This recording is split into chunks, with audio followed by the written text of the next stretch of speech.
I had a fascinating conversation with a serving officer of the armed forces recently back from an operational tour about how tactical training can be applied to TTRPGs and what we as game masters can bring to our tables and apply to our games. My name's Rich and this is Renegade Rolls. First up, let's get some battle planning music on the go. Yeah. D&D and TTRPGs obviously aren't the same as real combat, but they're an interesting abstraction, and wargames have been played for thousands of years, for fun and for teaching tactics and strategy. The turn-based nature and rather more comfortable surroundings mean that the simulation accuracy is reduced, but safety, convenience and repetition are much easier to achieve. We're looking at tactics, strategy, and outmaneuvering your players, with a few caveats. Although we discussed it in some detail, in this video I won't be mentioning any real-world ongoing conflicts. There's a whole world of content out there if that's something you're interested in, but on this channel I'm keeping things very much in the realms of the imaginary. Many people enjoy playing adversarial games, where the goal of both sides is to win at the combat. War games and chess are really good examples of this, and you can also use TTRPG mechanics if you like. However, for my games it's slightly different, and there's a social contract which I as GM don't always make completely explicit. When running a game I want to find an approach where I fight hard with the resources that I've got,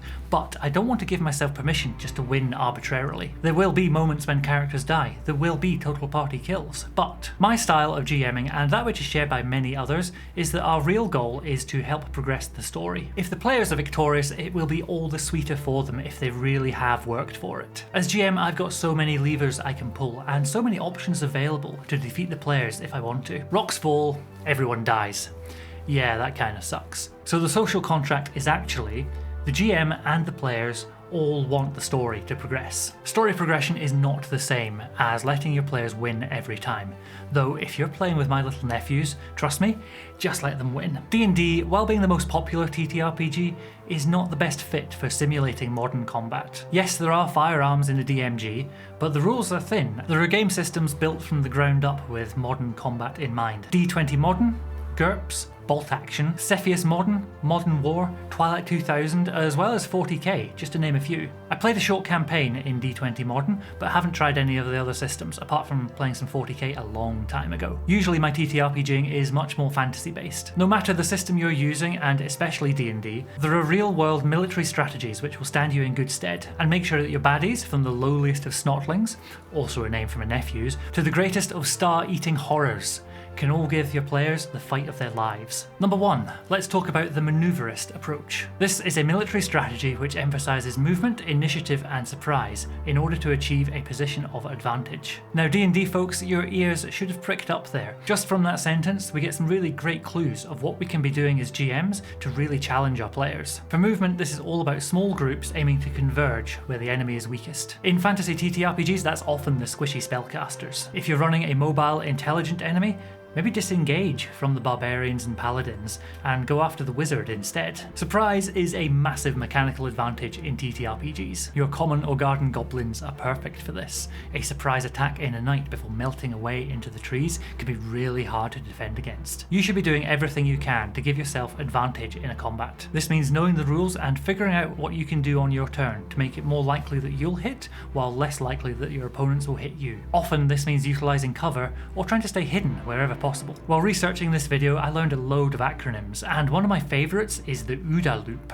That's OODA. Observe, orientate, decide, and act. The Wikipedia article also has a pentagram in its infographic.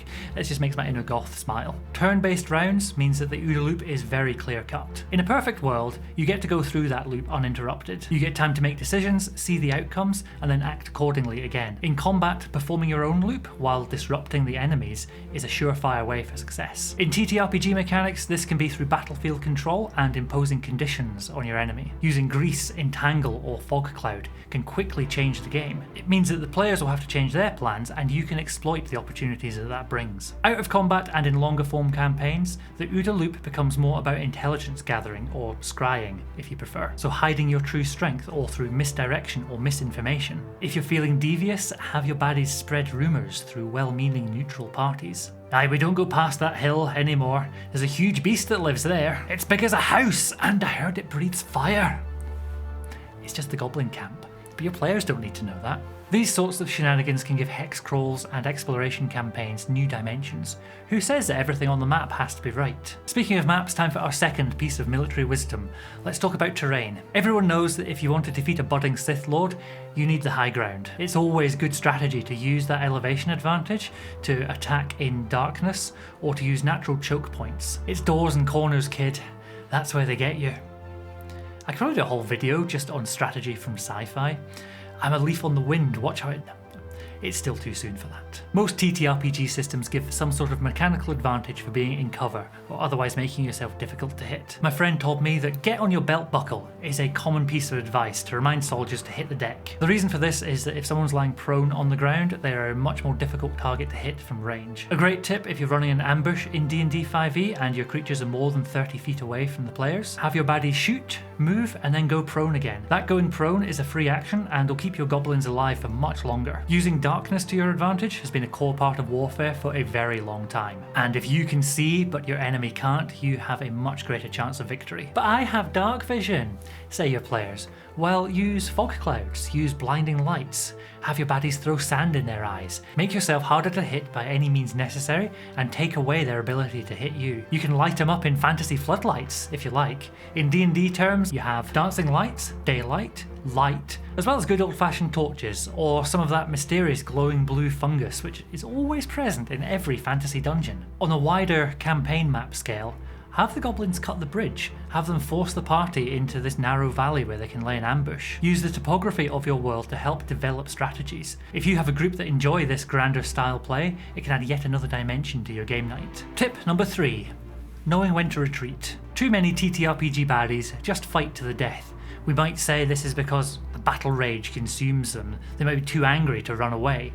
But in real conflict, fear is a really strong motivation, and often running away is by far the smartest option. At just 10% injured, a real-world fighting group is no longer combat effective. If someone goes down, it takes at least 4 people to carry them to safety, so in a group of 10 fighters, losing 1 to injury is actually losing 5 who are no longer able to take part in the action. Now in TTRPGs, those numbers might not make for a particularly thrilling encounter, where we enjoy seeing the combat looking balanced and the fight could go either way, but an intelligent adversary could make retreat part of their plan. An attack with a small force that quickly withdraws, causing the characters to pursue, could lead to a deadly ambush from a larger force. Another fun way to play this is to remember that real-world commanders would take their dead and injured with them. If you're running a long-form campaign with a raiding party that's terrorizing a village, maybe it takes a few encounters for the players even to know what they're fighting, as your adversaries always withdraw, never leaving a body behind or someone wounded that the players could interrogate. There should also be times where the players face overwhelming odds and discretion would be the better part of valor. But when was the last time your players retreated from a battle? In real life confrontation, this happens all the time. Combatants are always looking for the favoured terrain or the favoured scenario in order to take the fight to their enemies. But for our players, admitting defeat and having to withdraw sucks. It can almost feel as bad as a total party kill and provide a real low point for the characters. If your group are keen role players, seeing how they behave in times of sadness and struggle can add so much more depth to a character that you might not always see if they're always victorious. Tip number 4. May the odds ever be in your favour. Give yourself numerical advantage. Real armies, when given the choice, will not engage unless the cards are heavily stacked in their favour. Intelligent enemies like our friend Strad von Zarovich would send huge numbers of minions to neutralise any threat long before it reached Castle Ravenloft. In general, modern armies look for at least a 3-to-1 advantage in open warfare. Try plonking down 20 goblins on the battle map for your players and see their reactions. I don't have that many minis, but I do have a printer and a bag of Warhammer bases. These little guys will do the job nicely, and if they need customizing, I just draw on them. In urban environments, those preferred odds are more like 5-to-1 or 10-to-1 if you're assaulting a defended position. It's those doors and corners again. It's a really big force multiplier. These numbers are all assuming that both sides have modern weapons. I fell down a bit of a click hole looking to see if there are any historical numbers given, but there doesn't seem to be any good consensus. I then got distracted and watched 300. It's a wonderful, if doomed, example of a much smaller force trying to hold out against a massive army. If you want to give your players a fight to remember, try recreating it. Tip number 5. the combined arms approach. Combined arms hits the enemy with 2 or more arms simultaneously in such a manner that the actions they must take to defend themselves from one makes them more vulnerable to the other. This refers to the different types of units in a combat encounter. On the player's side, many systems have this with classes. Rangers, support classes, glass cannons, tanks can all be ported from the real world where we have special forces, reconnaissance, actual cannons, actual tanks. It's pretty common knowledge that a balanced adventuring party is the most likely to succeed. But on the antagonist side, as GMs, we can also create some really strong groups by using this combined arms approach. A band of purely goblin archers will be crushed as soon as they're in hand-to-hand combat with the enemy. But say they've got some money. Say they hire a troll to act as tank for them. Perhaps they have a shaman who can provide healing, as well as area of effect spells to change the battlefield entirely. Even if you go by a system like challenge rating or total hit points, having this more balanced party is going to be way more effective. And groups of enemies which use combined arms are going to be a much more interesting challenge to your players. If you keep this in mind, you'll have a much easier time countering the maneuverist approach of your players, as well as disrupting their OODA loops and imposing your own. Tip number 6 is a distillation of all the previous wisdom into something very simple. The best strategy is always to be very strong. Thank you, Karl von Clausewitz, writing in Von Krieg. I like that quote a lot. It doesn't mince its words. We can't, or at least we probably shouldn't, throw Tarrasques, plural, at our players, so what does be very strong actually look like? It's about making the best of the forces at your disposal, knowing your troops and knowing the enemy.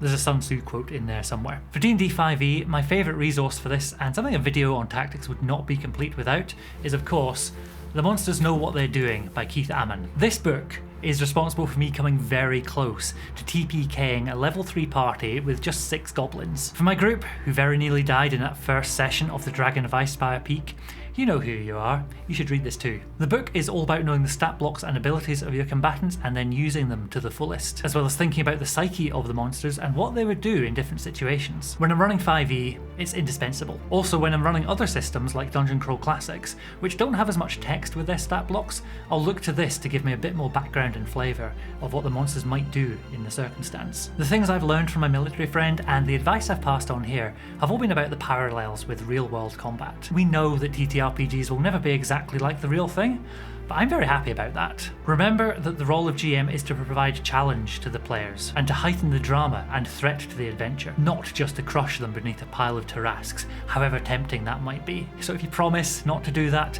I'll see you in the next video or at a table near you, rolling an improbable succession of ones. Cheers.